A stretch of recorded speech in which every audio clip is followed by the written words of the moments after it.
અમે રસ્તા રોકો આંદોલન કરશું, ઉપવાસ કરશું અને ના છૂટકે અમને આવા મજબૂર ન કરશો, નકર અમારે ધરણાનો કાર્યક્રમ આપી અને તમામ જવાબદારી સરકારશ્રીની રહેશે ને એવી અમે લાગણી ને અમારી માંગણી છે.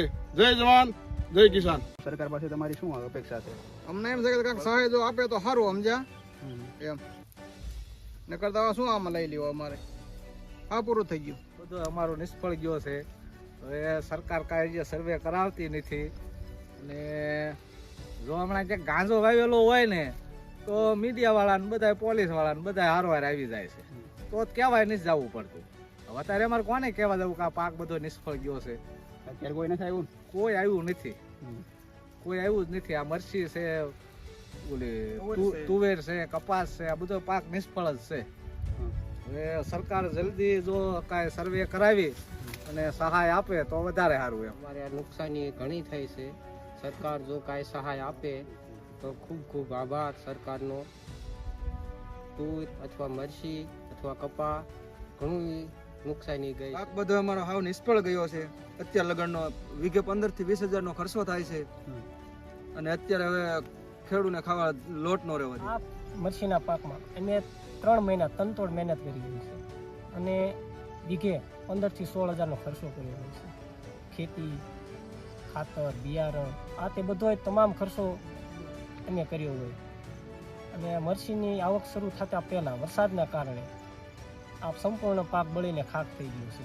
તો અમે સરકારને એ જ કહીએ છીએ, તમે ગામોગામ જઈ અને તપાસ કરાવો, સર્વે કરો, જેથી કરી અને ખેડૂતને ન્યાય મળે. એક તો આ મોંઘવારીએ માજા મૂકી છે.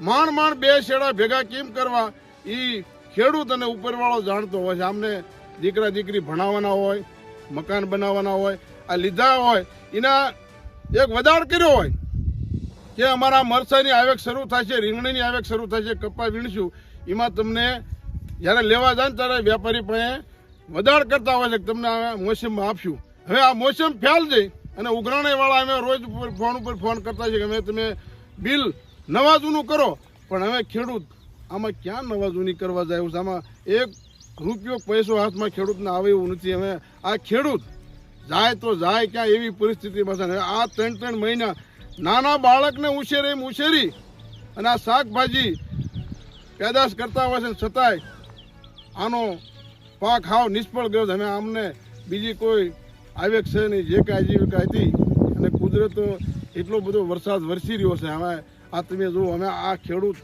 જાય તો જાય ક્યાં કોઈ સાંભળવા વાળું નથી.